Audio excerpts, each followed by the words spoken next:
all right, we can start this now. I'm that guy, also that iximeow on the Twitter and like every iximeow that is on the internet, other than that. Hello? It sounds loud. Okay. Now I have a microphone. All right. I'm going to be talking about JavaScript Deobfuscation, particularly automating it and trying to automate it in a way that you are certain that the program you get out is correct. There are some tools that will try to deobfuscate and try to say, oh, I have this string, I'll replace this with the other string, and introduce subtle errors. And I want tools I can trust, just as a general rule. So here's an approach that would be correct, not necessarily as good, not always as good at removing some things, but always correct when it doesn't change. That's done fun stuff. JavaScript is everywhere. Obviously, web browsers, HTML, things like that. It's Windows script host can run JavaScript as well.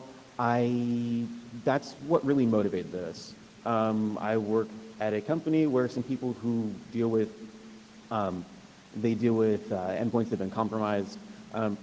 Sometimes the first stage of that is you got an email with some zipped JavaScript attachment that's totally your legitimate UPS delivery notice, and it's not. It's some JavaScript that you ran, and it did a thing, and it downloaded something and ran it. And a fairly reasonable question is, well, what did it do? What did it talk to? Because maybe we have this email and we don't have everything else. Node.js, of course, is a way to run your JavaScript. Obfuscation, as I'm talking about here, doesn't apply to that as much because minification is a little bit different. Obfuscation I'm talking about here is intentionally rewriting your program to make it really hard to understand as opposed to just making it as tiny as possible. And then as just shout out, MP Engine is awesome, where Windows Defender has a JavaScript runtime built into it that will emulate JavaScript that hits your disk to see if it's malicious, which it does in the kernel without sandboxing. There is the fun bug in Windows Defender a few weeks ago, I think. So yeah, Windows script host. If you double click on a .js file in Windows, this is what runs it. You may really pray that it's sandboxed and isolated, like you run some JavaScript, but it's not going to do anything too bad to your system. No, you can just literally make yourself a shell. And this is a thing that happened just by digging around on the internet for dates. Around 2012 or so is when this kind of started showing up. So, all right, obviously they're going to try evading malware because malware is going to look for this. So do something to try evading evade spam detection. So, WScript create object, WScript shell, literally making yourself a shell looks kind of sketchy. So let's have an idea here. That thing is simple and straightforward. The other thing is the same program, but significantly harder to just eyeball. And if you're just looking for the string WScript.shell, that's gone. If you're looking for create object, the string in your source code, that's gone. So there's a few tricks to make just blindly looking for source code not work so well. And this started showing up as far as my digging would tell me around 2015 or so. So relatively recent, but all right. So we can walk through this though and see, well, what is it doing to be obfuscatory? What is it trying to do? What is it hiding its behavior? How is it hiding its behavior? So string from character code is really common. You have string from character code, some constant, which turns into a single letter string of whatever that ASCII value is. In this case, R. So we have on the left, it ends up joining up create. This construct does an empty object plus string, which gives you this object string. That's just what JavaScript does. And then immediately after, we just index into it for the word, which we get object out. And that's how we get our word object without using the letters, object, any of those letters. So this entire structure on its own is an alternate way of phrasing wscript.createObjects. The array notation in JavaScript is how you can access members of objects too. If you get the member of an object as a function, well, you can put parentheses after that and call it. So this happens to be equivalent to the original code. This one here is kind of hilarious because we're replacing the original word with a new word that maybe contains it as a substring. Same idea holds though. We look for the word run out of it, and that's how we get some command that we're running with our shell that we've made. So in the end, we go from our obfuscated string back to we can at least understand what the original code was. So the general idea is, what if we automated this kind of approach? By hand, it's kind of annoying. You can write a script one-off to deobfuscate your one thing, but if you change the layout of your file, if you change your approaches to changing the names that you're generating or how you're generating your substrings, those scripts can be brittle, even though they're correct for one or two samples. Computers are patient, so obviously you can write something that obfuscates itself and then obfuscates that and keep going for, call it 10 minutes, and then you run that. That's not a thing I've seen much, but mostly I suspect on the basis of it hasn't been needed, because no one really tries to deobfuscate this because they assume that's hard or the approaches are brittle and don't worry about it. Just try to find whatever happens some other way. This is an example of some actual JavaScript malware that I've seen. This is the delivery notification thing. So we have some text up at the top that's just like gibberish. The variable names have been totally mangled, and this goes on for 200 some odd lines. That's just a bunch of junk. So that's what you kind of see in real JavaScript obfuscated malware. But repeating this for every script is really just awful. So there are tools that will try to deobfuscate your JavaScript. What they'll do is they'll take your JavaScript in and they generally assume they're trying to unminify. So you have some JavaScript where you replace all your variable names with tiny one-letter things so the actual bytes you send over the wire are smaller, so the JavaScript payload for your website is tinier. Totally legit thing to do. Makes me feel a little bit sad that we need to do that, but that's how JavaScript in production websites ends up working. That doesn't help this at all, because maybe we can rederive some meaningful names here, but the problem is the overall formatting and just the other things that are happening in this code, such as this line where we're appending some strings together. Trying to unobfuscate the names alone doesn't help too much. So it's good for augmenting anything that we're doing here, but not on its own. The other problem with some of the deobfuscation tools is that they will run your JavaScript in the browser, which is a problem because you're taking actively malicious code and then running it in a variant of the intended environment, hoping that you stopped it from doing bad things. Sometimes they're standalone tools. They'll just take Node.js and like shove some stuff on top of it and try to catch bad things happening. That scares me. Like I was saying, a lot of it focuses on minified JavaScript rather than trying to fix up structure, clean up the code. Chrome's pretty print is also a good one for just some of the, just jam some stuff into a single line and try to make something useful out of it. But again, it doesn't help you try to automate the actual process of simplifying out dead code. If you can prove that something is never going to be reached, well, why would you put it there? Just to confuse people. Don't notice that slide. So this is another funny thing. A lot of JavaScript deobfuscation tools will try to replace eval because they'll assume you're trying to run your code with eval, but you can just create a new function with that textual code as the body and then immediately run it.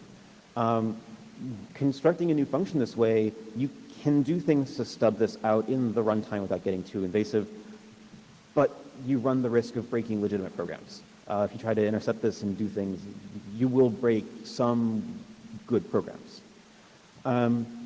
So yeah, the stubbing eval and moving on with your life and running things isn't foolproof.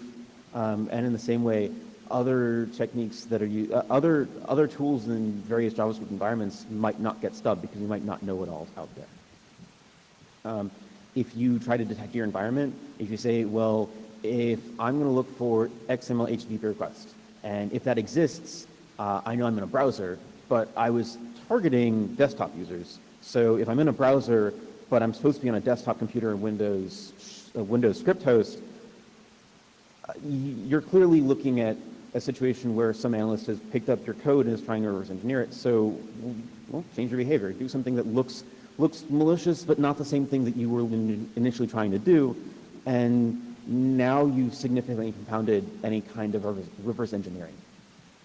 One idea that I was thinking is, at that point, why not make a request out to your machine and say, oh, I know someone at this IP is looking at this, and maybe here's how they change the script because you can get the text of the script that was run. So yeah, just outlining that exact same train of thought. I know people who are doing this for languages that are not JavaScript. I haven't seen this for JavaScript because I don't think people care enough yet, or ever, maybe, we'll see. So this doesn't work out so well. Let's change the size a little bit. All right, so trying to run known malicious malware. Let's go back. So let's stop running known malicious malware in environments that are at least amicable to what it's trying to do. What would we do then? And at this point, you drag in compiler theory and you think, oh, well, maybe I'm going to build something similar to a compiler because we're taking a program and we're trying to give a different but simpler program out. It's a well-known thing that compilers do all the time. Super simple diagram of what a compiler does. You have some code, it goes into a parser. The parser produces some more abstract representation of that same program. You do things to that abstract program. In the case of C, you produce, the machine code. In our case, we're going to take some JavaScript in, do some stuff to that JavaScript's abstract form, and then render it back out as code. Some of the problems can be solved simply by parsing the JavaScript and getting that abstract form. The rest of the problems can be solved by more in-depth considering what the JavaScript's, what is defined for all of the behaviors. What happens when you add a string and an object versus adding an object and a string, because that A plus B equals B plus A is not necessarily true. Writing a parser is kind of tiresome. Getting the parse rules right for JavaScript would be really important if you wanted to write one. So I'm just going to use someone else's, and that is what I have done. It's good enough. There are some cases where it can cause problems, but that's more advanced than something I haven't seen in the real world. So kind of obfuscations I've seen, in addition to just restructuring your program, is trying to embed all of your strings instead of like the plain ASCII is hex of the same thing. So this is capital A, capital B, capital C, capital D, capital E, just as hex. So if we parse this as a JavaScript string, though, we can just replace all of the hex with ASCII and be good to go because we know where the string starts and ends, and we can just look for all the cases of \x, whatever. So literal code that you would do to do this, you get an instance of your parser, parse that string, and you can see that the value of that string is the literal ABCDE. Cool. In all the cases that we would have had weird hex in our strings, this solves that pretty well, and robustly too, because this is as correct as the JavaScript runtimes themselves are.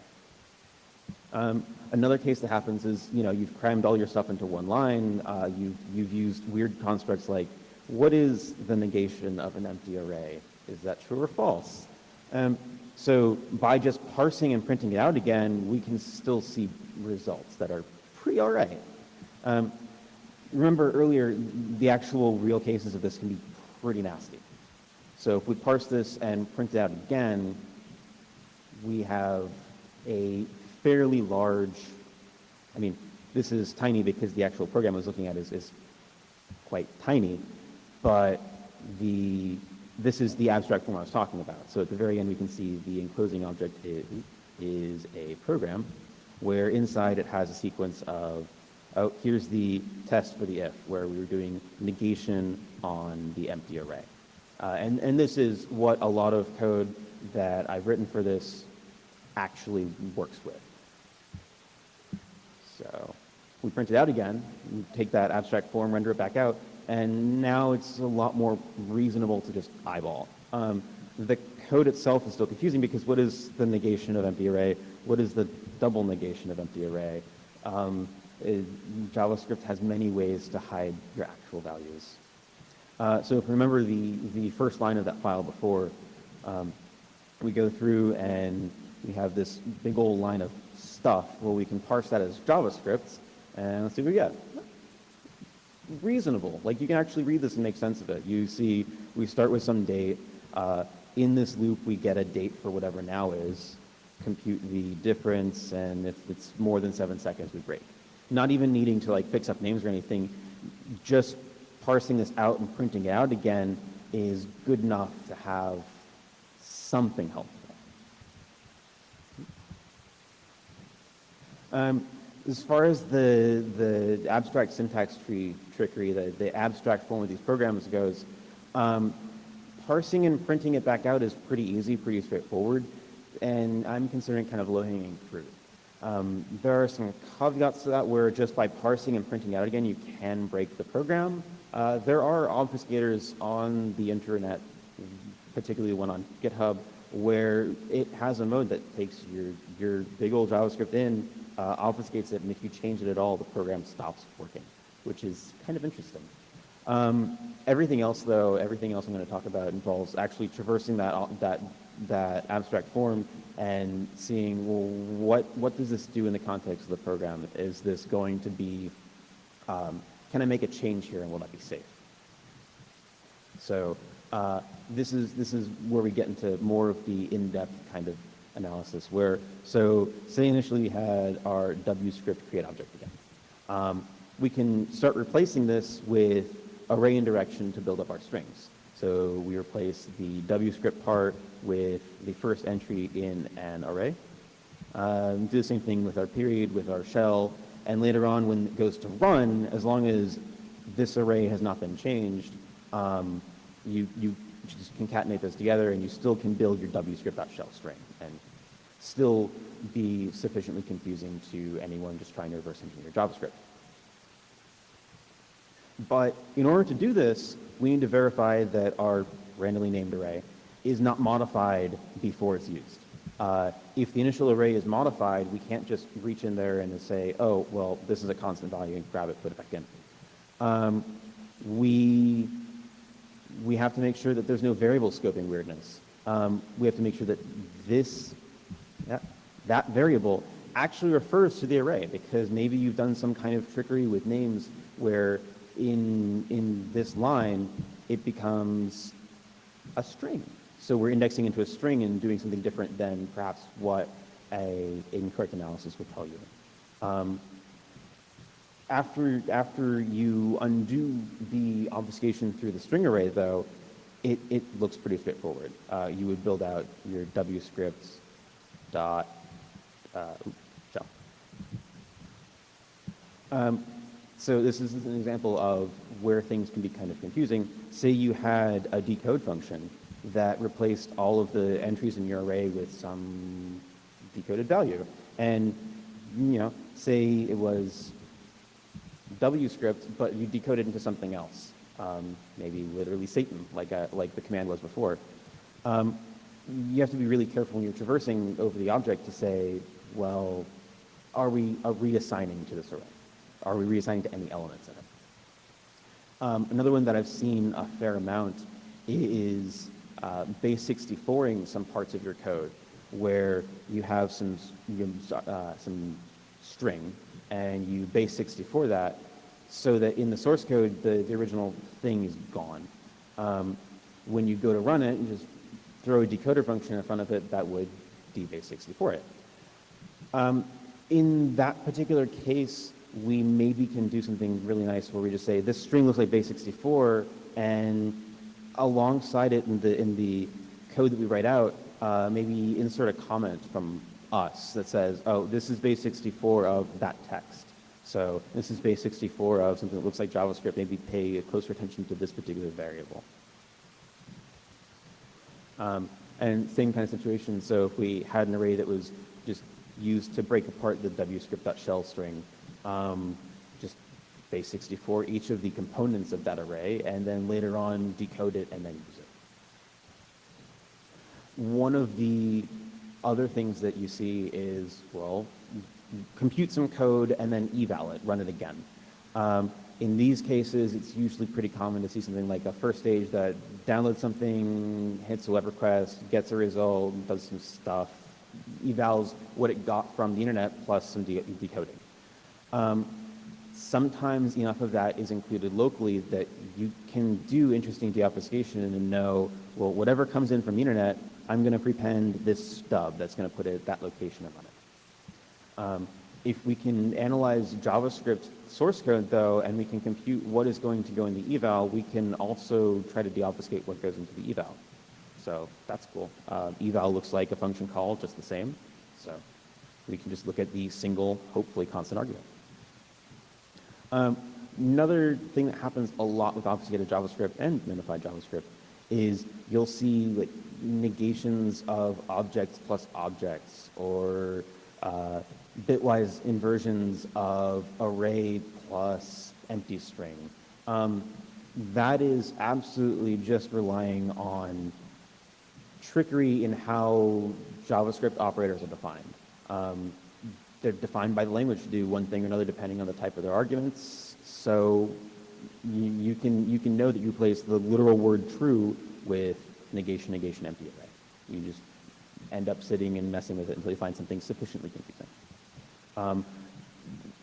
Thankfully, there's a finite number of permutations to this, though. There's roughly 8 types of JavaScript things. There's a 9th one that I consider as well for some of this code. So we have numbers, which are all the floating point numbers, all the integers. Nan, which is a special number that is not a number. Lists, arrays, things like that. Objects, which are more like maps and dictionaries. Strings, functions, undefined, and null. JavaScript having both undefined and null for various reasons. So that gives you 72 pairs for each of your binary operators that you have to look at the types for if you want to go through and be as pedantic as possible about it. I'm kind of lazy, so in the code that I've written, I don't want to have to go through all 800 cases, roughly 800. So going with just plus and minus is good enough for a lot of obfuscated JavaScript. And if I run across binary operation on 2 things that we don't know, then we just say, well, I don't want to look at this anymore. Just don't change it. So the other kinds of obfuscation that we've seen are when you take a string like that, and like we saw in that first sample, you just break it apart into smaller strings, replace some of them with some kind of obfuscation. But the nice thing about this is all parts of this expression are constant. Percent's always going to be the string percent. String from character code 80 is always going to be capital P. So if we were looking at this, we could say, well, is everything all the way through this expression going to be constant? And if it is going to be constant all the way through, just compute it. That gets into an interesting question of how dynamic do we want to be, how much code do we want to run. But if we restrict ourselves to only running any code that we can prove to be constant, that's pretty safe. We're not going to run arbitrary function calls. We're not going to run evals. We're only going to say, well, what does JavaScript say this expression reduces to? Like I was saying, if all the parts are constant, it doesn't matter how much stuff has been done if you can just define consistent rules for what exactly constant means. Maybe you say, I don't want to use any function calls when I'm trying to reduce these expressions down. So you say, well, I can add strings, and I can be well and good with just adding some strings together. But I don't want to compute string from character code. Well, even partially trying to simplify this can be significantly helpful. Some function calls, you can determine them to be constant with respect to their arguments too. So in this particular case, we have a function that does stuff. It takes an argument in and subtracts 0, which is a JavaScript way of taking a string that looks like a number and giving you actually the number, and then indexes into the array with that. So when we call a with 0, you actually subtract 0 from the string 0, which gives you the number 0, which is the index into the array to give you the string A. Right? There we go. Nothing changes, though, when we actually run this program. So it's safe to make this replacement, replace the function call of A with 0 with the value that function would have returned. And now maybe we can start simplifying out these programs. That can get pretty involved, though. You have to look at, does this function call any functions that call any functions that call any functions, all the way down to anything that might not be constant. If you touch things like runtime code, well, you might not know what the platform's APIs are. If you're just looking at Windows script host code, if you're expecting to look at things that are running on Windows, you're not going to look for XML HTTP request because you wouldn't define it. You don't want to try to assume that those are constant. So personally, trying to be pessimistic, I don't want to be wrong. We assume that anything that isn't defined probably isn't safe to replace. We have to look at scoping pretty carefully too, because there's that same kind of scope trickery where if in this function I have shadowed a variable that is in the enclosing scope, I need to be sure I'm referencing the right one when I'm computing this out. And of course, no functions here can assign to anything outside their scope, because if I assign to a global, it matters if I just rip that function out and replace it. Any assignment to a local variable, any assignment to anything that's not a local variable is bad, is a safe assumption. It's also fair to say any undefined function means just stop right there, don't do anything else, just quit out. A lot of this relies on, is this particular value that I'm looking at, like this particular value, is it a constant? It's a pretty well-known problem for compilers, because LLVM looks at this and has to do all of these kinds of analysis to say, well, is an optimization safe? And in reality, a lot of these problems turn into the same kind of problems that compilers do when they're doing optimizations. So LLVM, GCC, G++, the Microsoft compiler toolchain, JVMs, all of your runtimes do things kind of like this, and even JavaScript runtimes. I don't want to lift C out of them and try to deal with C, though, so the code that I'm using here is more DIY in Python with the parser that I mentioned before. So you want to tell that function call is constant. Is it a function that doesn't reference anything that's undefined in isolation? Does it reference anything that could possibly be reassigned? Are all of the arguments of that function safe to evaluate? If any of those cases are false, it's not necessarily constant. You can't really know for sure. So if we look at this particular example where we look at, in isolation, this particular thing, well, it calls something undefined. We don't know what A is, just from this line alone. Nothing here can be reassigned, which is nice. And the arguments are not safe to evaluate either, because we don't know what B is. So we can't actually do anything here. Better example, though, is if we have a function A, it doesn't really matter, takes an argument, returns that argument plus 1. Call it with a constant. Well, all of the call targets, all of 1, just A is well defined. It doesn't call anything that might be reassigned. It doesn't refer to any globals. So we're good there too. And the arguments themselves are safe to evaluate. So we know the argument is 1, it's well defined. We can look at this and replace it with 2. Cool. The function itself is unused now, though, so we still have dead code. Dead code can be kind of annoying because it remains junk in your file. It might not be meaningful anymore, and in a lot of cases, obfuscations for a lot of malware I've seen will just insert many hundreds of lines of dead code just because. Dead code is pretty simple, though, in the low-hanging fruit sense. If nothing can reach it, it's dead code. If nothing references it, it's dead code. And if it's dead code, you can just remove that expression most of the time.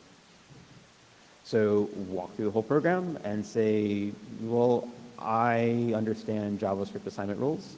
I know how JavaScript scoping works to know when things are getting shadowed, and I know how assignment works, so I know that in JavaScript you can pass the entire local scope as a variable to a function. If you get a dictionary in and assign to it, you might be assigning two local scopes of opposing functions. And after we consider all of that, if we're done and there's an expression that's never referenced, we can just remove it. Done. So in this particular case, literals, identifiers on their own, like if we just had some variable name on its own, or the string on its own here, that's always going to be dead code. There are a few tricks you can do to make removing that cause problems, but you can work around that as well. So we can go through and I'm going to show some Python that I've written. We walk through a program and say, well, is the code dead? If it's dead, can I remove it? So literally separate functions for each kind of thing in the program. We have assignments, expressions on their own are expression statements. So the important one here is if the expression is, if it's an expression statement and the expression is a literal, then we know it's dead code. Because it was an expression, it's a literal, there's no thing it could be doing, it's just a literal on its own. Same thing for identifier, a variable name. If it's a variable name on its own, all right, well, we can get rid of it. And then everything else is a lot of recursion on all of the things that could be in the program. So for a call, we ask the same question of the thing that's being called and all of the arguments, because we want to go through the entire program here, which is it's a decent bit of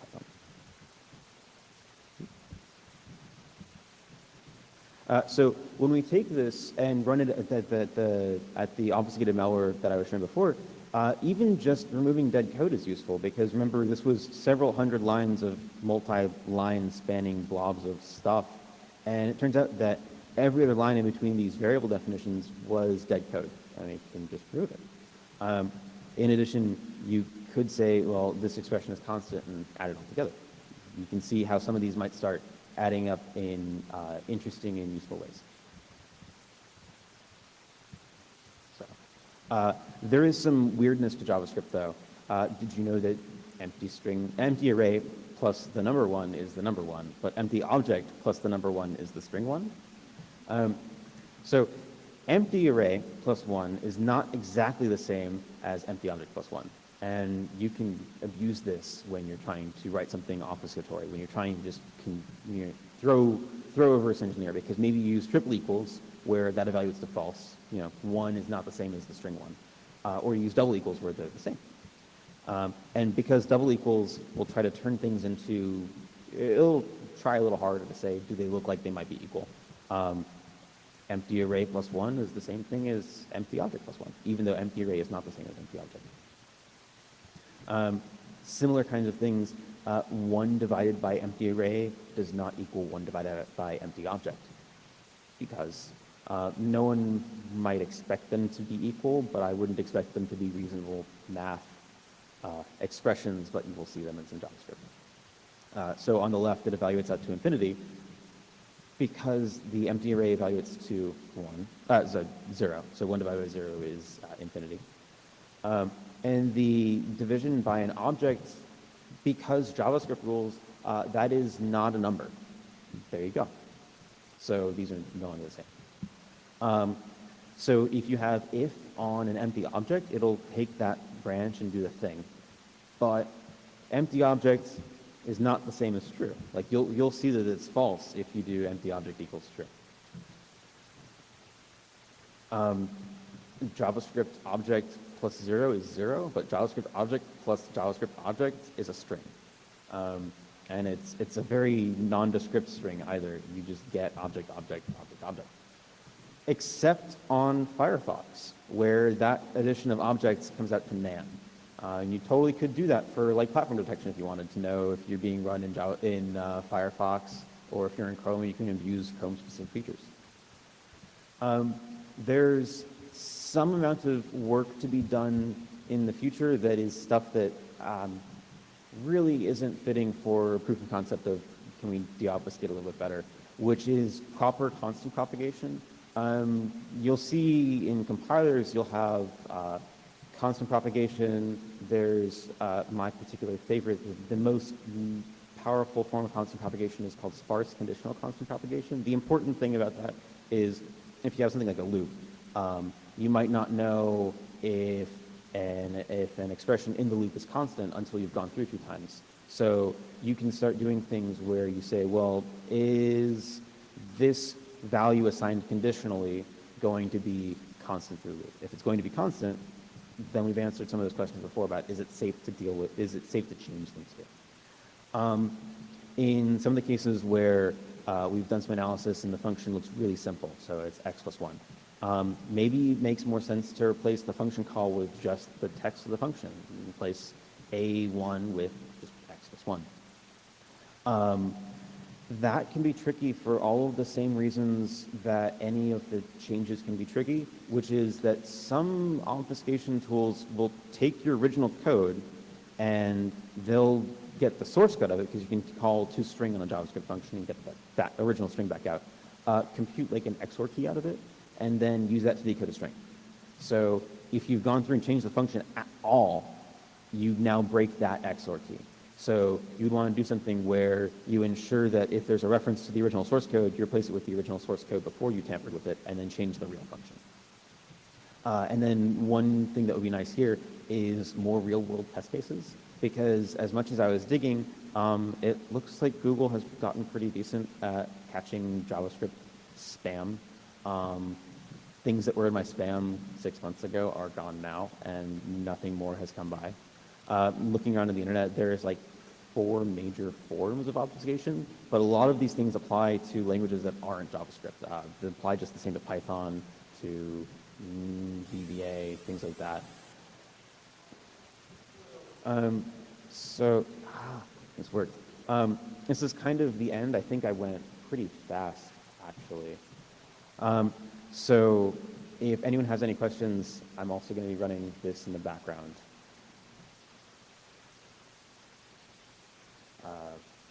Anyone have questions about, shit, that didn't work. Try that again. Yeah, demo kind of worked. So if there aren't any questions about JavaScript deobfuscation, obfuscation kind of things, I am going to put these slides, which include all of the code that I've written for some of the deobfuscation that I showed. They'll be up. The slides are, obviously in a shell, but.